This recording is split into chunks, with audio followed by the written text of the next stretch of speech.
प्रत्येक 12 वर्षों में होने वाला महाकुंभ न केवल एक धार्मिक आयोजन है, बल्कि यह अध्यात्म, शक्ति, षड्यंत्र और अमृत की खोज की एक अद्भुत गाथा भी है। प्रत्येक 12 वर्षों में होने वाला महाकुंभ न केवल एक धार्मिक आयोजन है, बल्कि यह अध्यात्म, शक्ति, षड्यंत्र और अमृत की खोज की एक अद्भुत गाथा भी है। इस बार महाकुंभ उत्तर प्रदेश के प्रयागराज में हो रहा था, लेकिन इस बार की कुंभ यात्रा कुछ अलग थी। इसमें वे शक्तियां थीं जो सदियों से छुपी हुई थीं, कुछ देवताओं के आशीर्वाद से तो कुछ राक्षसों की चालाकियों से। इस कथा में हम 4 प्रमुख पात्रों से मिलेंगे। एक आचार्य दिव्यज्योति, एक महान तांत्रिक और गूढ़ रहस्यों के ज्ञाता। 2 वीरेंद्र सेनापति, चंद्रगुप्त मौर्य के वंशज और कुंभ में आई रहस्यमयी सेना के नायक। 3 महासाध्वी अनामिका, एक दिव्य शक्ति संपन्न योगिनी जो सैकड़ों वर्षों से अमृत कलश की रक्षा कर रही थीं। 4 असुर राज कालयुद्ध, एक प्राचीन असुर जो हजारों वर्षों से अमृत की खोज में था और अब अपने अंतिम प्रयास में था। पहला अध्याय, कुंभ का रहस्य। हरिद्वार का कुंभ इस बार अत्यंत रहस्यमयी था। गंगा के किनारे असाधारण ऊर्जा महसूस की जा रही थी।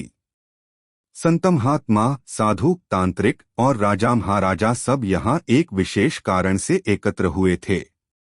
लेकिन क्या कारण था? वेदों में कहा गया था कि हर 144 वर्षों में एक विशेष संधि के दौरान अमृत का अंश पृथ्वी पर प्रकट होता है। यह संधि इस बार होने वाली थी और इसे पाने के लिए कई शक्तियां एकत्रित हो रही थीं। आचार्य दिव्यज्योति इस गूढ़ रहस्य को जानते थे।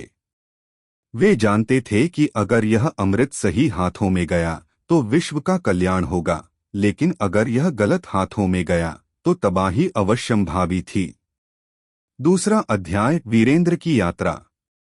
वीरेंद्र सेनापति, जो मौर्य वंश का अंतिम ज्ञात उत्तराधिकारी था, अपनी सेना के साथ कुंभ में पहुंचा था।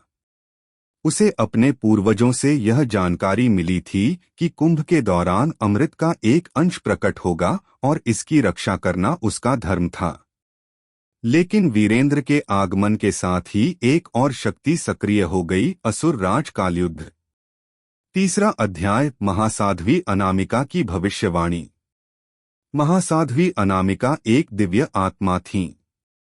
वे पिछले 300 वर्षों से इस कुंभ की प्रतीक्षा कर रही थीं।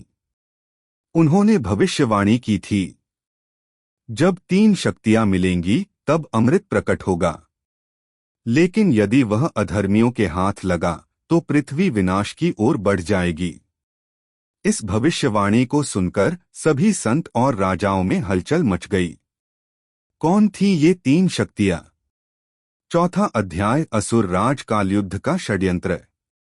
कालयुद्ध हजारों वर्षों से इस दिन की प्रतीक्षा कर रहा था। उसने अपनी सेना को कुंभ में पहले ही पहुंचा दिया था। उसकी योजना थी कि जैसे ही अमृत प्रकट हो वह उसे चुरा ले और देवताओं से अपना बदला ले। लेकिन उसकी योजना में एक बाधा थी, आचार्य दिव्यज्योति और वीरेंद्र। 5वां अध्याय, अमृत कलश का प्रकट होना। महाकुंभ के पावन दिन आधी रात को गंगा का पानी अचानक चमकने लगा। चारों ओर प्रकाश फैल गया। महासाध्वी अनामिका ने ध्यान लगाया और उन्हें दिव्य दृष्टि प्राप्त हुई।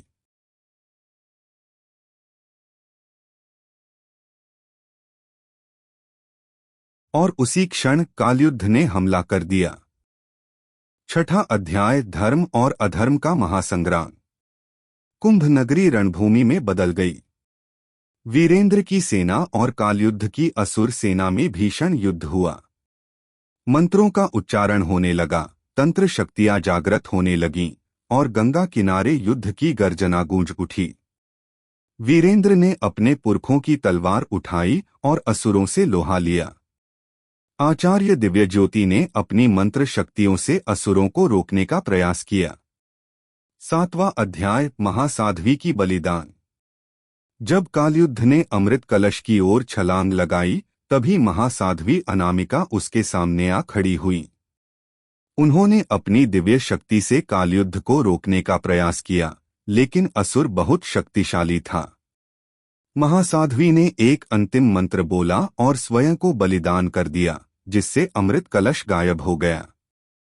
8वां अध्याय, अमृत की रक्षा। वीरेंद्र और आचार्य दिव्यज्योति ने मिलकर असुरों को हराया, लेकिन अमृत कलश लुप्त हो चुका था।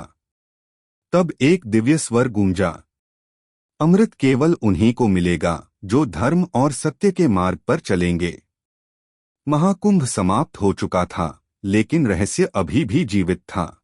महाकुंभ का महाकाव्य भाग 2, अमृत की अंतिम खोज। एक महाकाव्यात्मक यात्रा जहां धर्म और अधर्म फिर टकराएंगे। पहला अध्याय, रहस्यमयी ग्रंथ की खोज। महाकुंभ समाप्त हो चुका था, लेकिन अमृत का रहस्य अब भी अनसुलझा था। वीरेंद्र सेनापति और आचार्य दिव्यज्योति को एक रहस्यमयी ग्रंथ मिला, जिसमें लिखा था, अमृत का वास्तविक कलश अब भी पृथ्वी पर है, लेकिन इसे पाने के लिए 3 दिव्य कुंजियों की आवश्यकता होगी, जो 3 अलग-अलग स्थानों पर छुपी हैं। ये 3 कुंजियां थीं। 1, कालसर्प कुंजी, नागलोक के रहस्यमयी मंदिर में। 2, सूर्य कुंजी, केदारखंड के हिमालयी मठ में। 3, वरुण कुंजी, समुद्र के गुप्त द्वीप में, जहां अमृत की पहली बूंद गिरी थी। इस रहस्य को जानकर वीरेंद्र और आचार्य दिव्यज्योति ने तुरंत यात्रा की योजना बनाई, लेकिन उन्हें यह पता नहीं था कि असुर राज कालयुद्ध भी इस रहस्य को जान चुका था और वह अपनी सेना के साथ इस खोज में आगे बढ़ चुका था। दूसरा अध्याय, नागलोक की यात्रा। पहली कुंजी नागलोक में थी।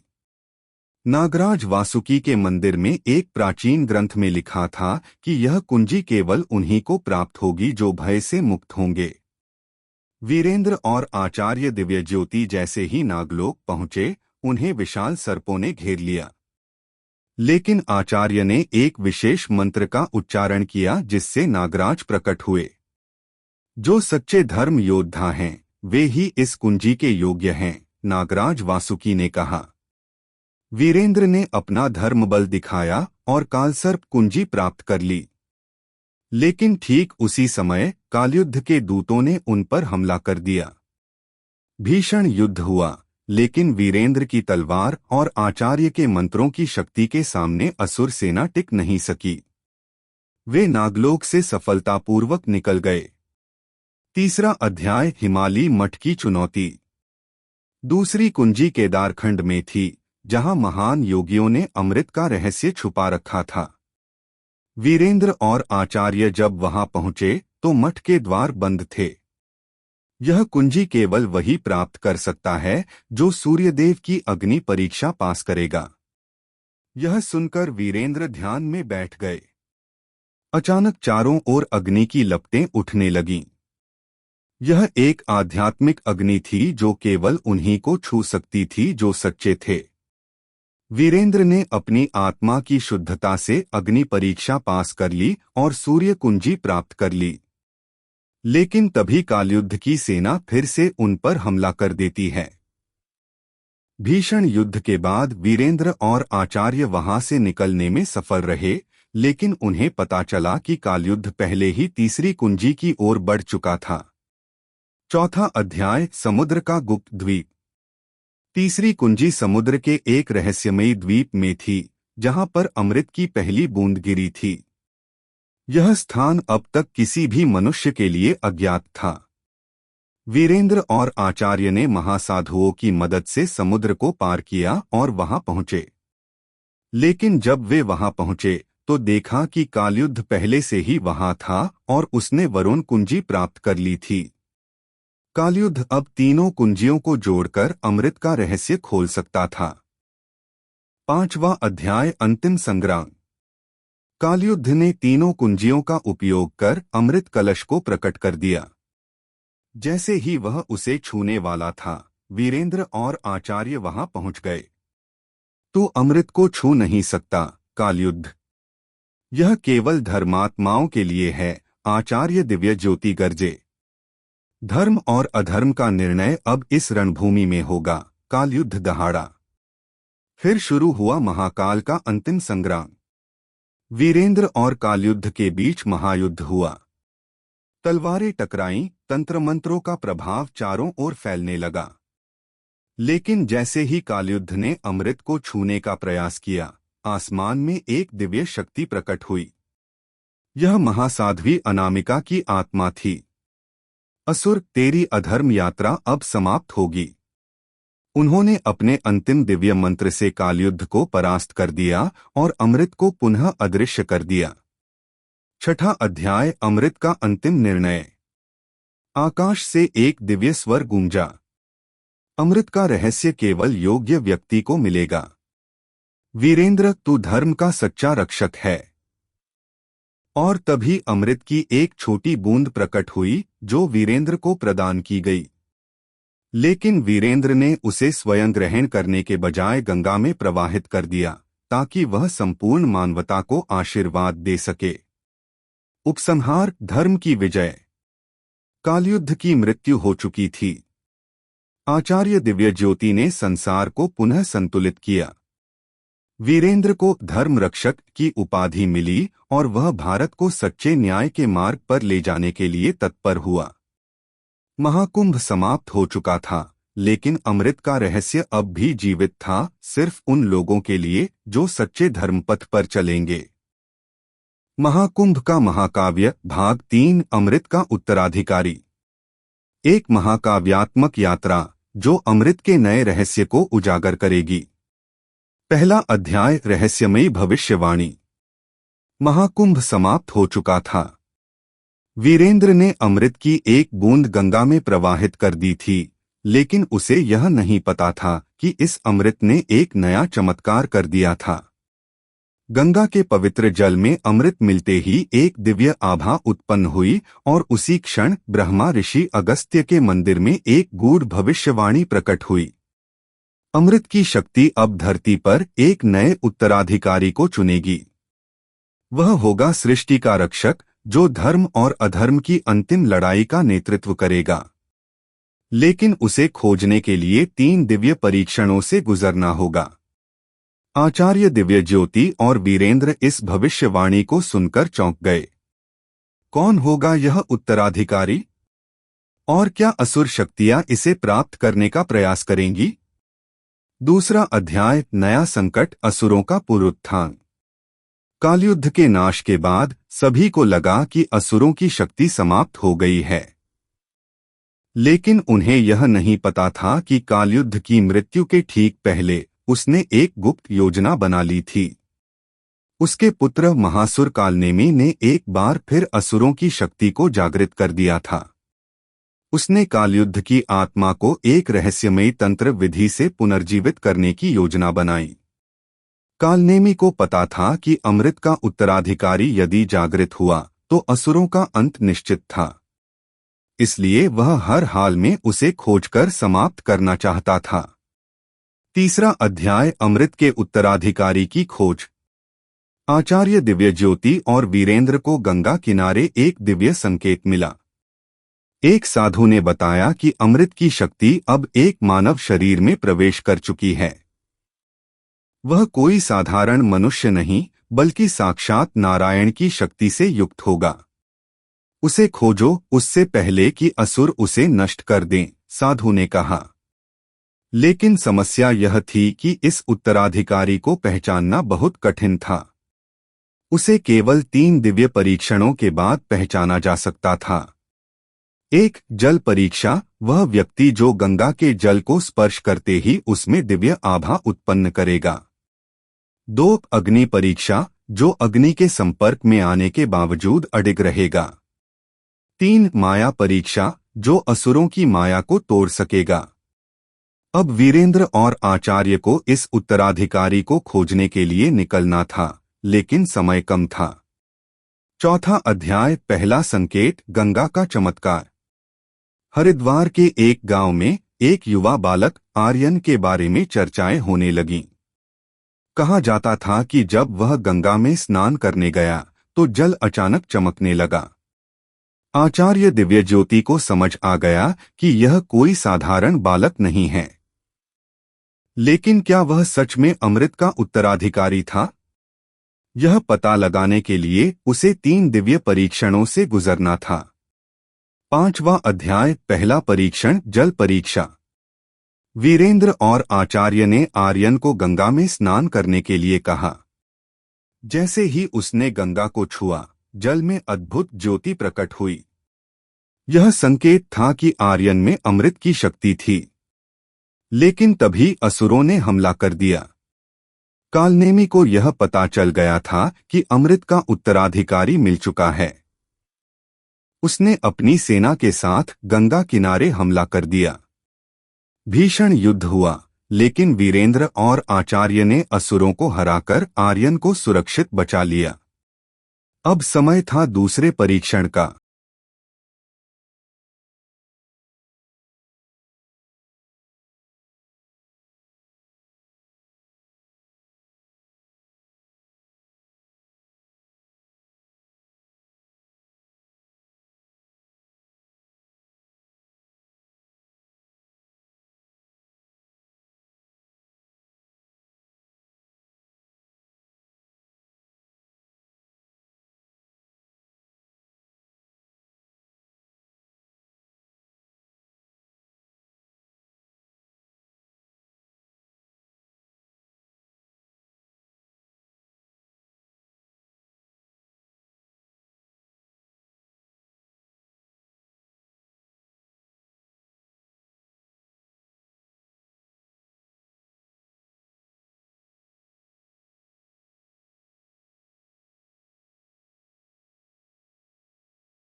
महाकुंभ का महाकाव्य, भाग 4, अमृत संग्राम। अमृत के नए संरक्षक की अंतिम परीक्षा और सृष्टि की सबसे बड़ी लड़ाई। पहला अध्याय, अमृत की अंतिम चुनौती। अमृत का उत्तराधिकारी आर्यन अब धरती का रक्षक बन चुका था, लेकिन उसे अब भी अंतिम परीक्षा देनी थी। आचार्य दिव्य ज्योति ने कहा, आर्यन, अब तुझे स्वयं देवताओं से आशीर्वाद लेना होगा। इसके लिए तुझे स्वर्ण द्वार को पार करना होगा, जो केवल सच्चे धर्म योद्धा के लिए खुलता है। यह स्वर्ण द्वार हिमालय की चोटी पर स्थित था, जहां केवल अमृतधारी ही जा सकता था। लेकिन इस यात्रा में एक नई चुनौती थी, पाताल राज असुरेंद्र तामसुर। दूसरा अध्याय, असुरेंद्र तामसुर का षड्यंत्र। तामसुर, जो कि असुरों का नया राजा था, ने देवताओं के स्वर्ण द्वार को तोड़ने की योजना बनाई। अगर यह द्वार टूट गया तो अमृत की शक्ति हमेशा के लिए हमारी होगी, तामसुर ने कहा। उसने एक दैत्य सेना तैयार की जिसमें शामिल थे एक महासुर वज्रांध जिसकी गदा पहाड़ों को भी तोड़ सकती थी, दो माया देवी सिंधुरा जो भ्रम और छल की देवी थी, तीन कालपाश नागराज जिसका जहर अमृत तक को विष में बदल सकता था। ये सभी अमृत के स्वर्ण द्वार पर हमला करने के लिए तैयार थे। तीसरा अध्याय हिमालय की यात्रा। आर्यन, वीरेंद्र और आचार्य दिव्यज्योति ने हिमालय की ओर यात्रा शुरू की, लेकिन जैसे ही वे स्वर्ण द्वार के करीब पहुंचे, तामसुर की सेना ने उन पर हमला कर दिया। यह महायुद्ध आरंभ हो गया।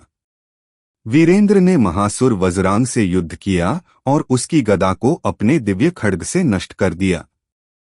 आचार्य दिव्यज्योति ने माया देवी सिंधुरा की सारी माया को अपने मंत्रों से तोड़ दिया, लेकिन तभी कालपाश नागराज ने आर्यन को अपने जहरीले फन में जकड़ लिया। चौथा अध्याय आर्यन का दिव्य रूप। जहर धीरे धीरे आर्यन के शरीर में फैलने लगा, लेकिन तभी उसे भगवान शिव की कृपा याद आई। उसने महाकाल मंत्र का जाप किया, नमः शिवाय। तभी उसके शरीर से एक दिव्य प्रकाश निकला और नागराज भस्म हो गया। आर्यन अब पूरी तरह जागृत हो चुका था। अब तेरा अंत आ गया, तामसुर, आर्यन गर्जा। पांचवा अध्याय तामसुर का अंत। अब असुरेंद्र तामसुर स्वयं युद्ध में उतरा। उसने अपने त्रिशूल से स्वर्ण द्वार को तोड़ने का प्रयास किया, लेकिन आर्यन ने अपनी शक्ति से उसे रोक दिया। धर्म की रक्षा के लिए मैं तुझे नष्ट करूंगा। आर्यन ने अपनी दिव्य शक्ति से एक प्रचंड वज्रपात किया, जिससे तामसुर जलकर भस्म हो गया। अब असुरों का अंतिम अंत हो चुका था। छठा अध्याय अमृत का अंतिम वरदान। स्वर्ण द्वार खुल गया।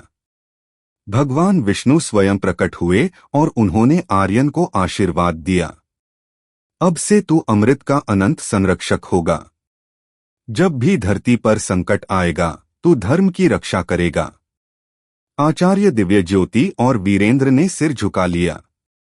आर्यन ने अमृत को दिव्य लोक में स्थापित कर दिया, ताकि कोई भी अधर्मी इसे प्राप्त न कर सके।